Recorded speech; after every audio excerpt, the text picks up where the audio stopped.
नमस्कार, जनसत्य न्यूज में आप सभी का स्वागत है। मैं हूं आपके साथ आशिमा त्यागी। साल 2020 में कोरोना महामारी से पूरी दुनिया थम गई। वर्ल्ड वाइड करीब 80 लाख लोग इस वायरस से संक्रमित हुए। इनमें करीब 17.5 लाख लोगों की मौत हुई। अगर भारत की बात की जाए तो भारत में भी 1 करोड़ से ज्यादा लोग कोरोना संक्रमण की चपेट में आए, तो वहीं 1.47 लाख लोगों की मौत हुई। लॉकडाउन की वजह से दुनिया के देशों के साथ भारतीय अर्थव्यवस्था पर भी इसका विषम असर पड़ा। अगर हम कोरोना काल में नेगेटिविटी ढूंढे तो बातें खत्म नहीं होंगी। इसलिए हम इस विषम परिस्थिति में भी देश की अचीवमेंट्स क्या रही और इस बारे में बात करेंगे। इसलिए देखिए अचीवमेंट्स वाली हमारी ये खास रिपोर्ट। भारत दुनिया की 5वीं सबसे बड़ी अर्थव्यवस्था। कोरोना काल के बावजूद साल 2020 में ही भारत ब्रिटेन और फ्रांस को पीछे छोड़कर दुनिया की 5वीं सबसे बड़ी अर्थव्यवस्था बना। फरवरी 2020 में आई वर्ल्ड पॉपुलेशन रिव्यू की रिपोर्ट के मुताबिक ब्रिटेन और फ्रांस को पीछे छोड़ते हुए भारत दुनिया की 5वीं सबसे बड़ी अर्थव्यवस्था बन गया। भारत की जीडीपी $2.94 ट्रिलियन रही, जबकि ब्रिटेन की $2.83 ट्रिलियन और फ्रांस की $2.71 ट्रिलियन रही। भारत की अर्थव्यवस्था में सर्वाधिक 60% योगदान सर्विस सेक्टर का रहा। अटल टनल का निर्माण।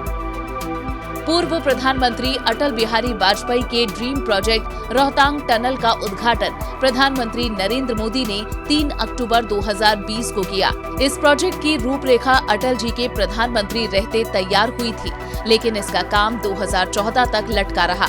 हालात ये थे कि 10% काम ही पूरा हुआ।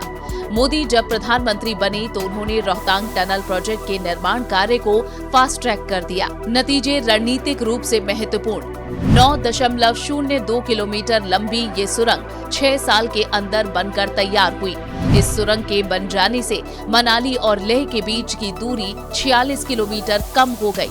यात्रा का समय 4 से 5 घंटे कम हो गया। राफेल फाइटर जेट भारत आया।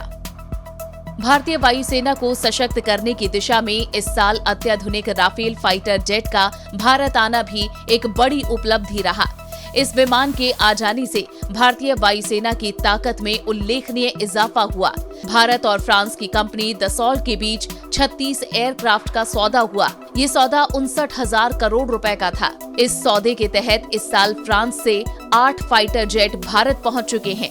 इस सौदे के बाकी बचे सभी विमान साल 2023 तक भारत पहुंच जाएंगे। बीते 23 सालों के बाद भारत द्वारा लड़ाकू विमान का ये पहला बड़ा अधिग्रहण है। चीन के साथ जारी तनाव को देखते हुए राफेल जेट के बेड़े को पूर्वीय लद्दाख में तैनात किया गया। मास मैन्युफैक्चरिंग में आत्मनिर्भर बना। कोरोना महामारी के दस्तक देने से पहले पीपीई किट और N95 मास्क मैन्युफैक्चरिंग में भारत फिसड्डी था। दूसरे देशों से पीपीई किट और मास्क इंपोर्ट करना पड़ता था, लेकिन कोरोना काल में पूरी दुनिया में अचानक इसकी डिमांड इतनी बढ़ गई कि इंपोर्ट करना भी मुश्किल हो गया। मोदी सरकार ने पीपीई किट और N95 मास्क मैन्युफैक्चरिंग में आत्मनिर्भर बनाने की ठानी। केंद्रीय कपड़ा मंत्री स्मृति ईरानी ने इसका जिम्मा संभाला। नतीजा ये हुआ कि जो भारत 2020 मार्च तक पीपीई किट और N95 मास्क मैन्युफैक्चरिंग में जीरो था, अक्टूबर 2020 तक ये दोनों ही चीजें दूसरे देशों को एक्सपोर्ट करने लगा। अयोध्या में राम मंदिर की नींव पड़ी। मस्जिद निर्माण के लिए ट्रस्ट का गठन।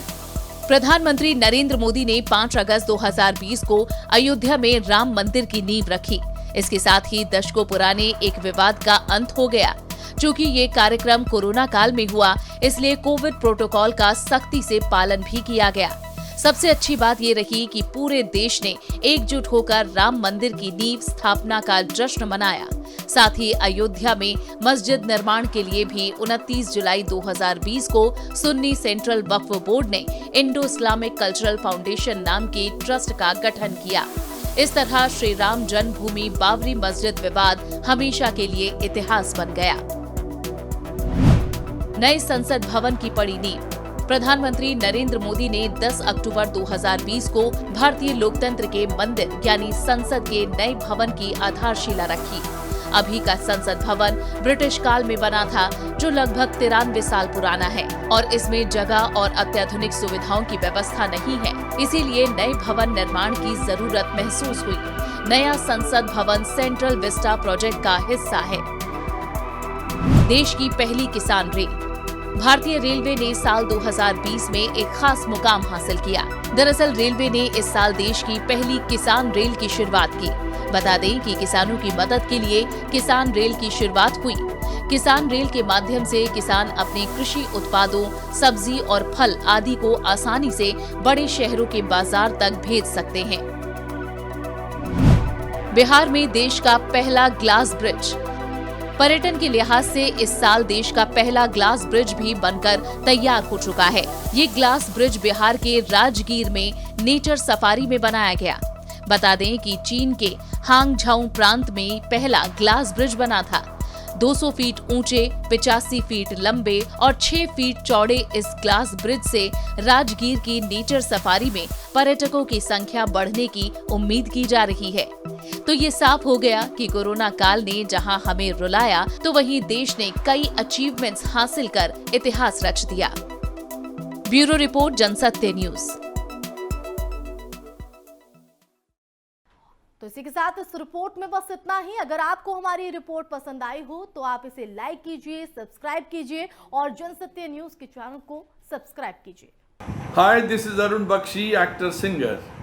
I would like to give my good wishes, Happy New Year to Jansatya news.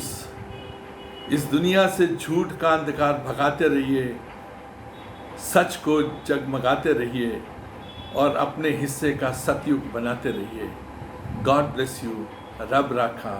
A very very happy new year to you and your audience. रब राखा।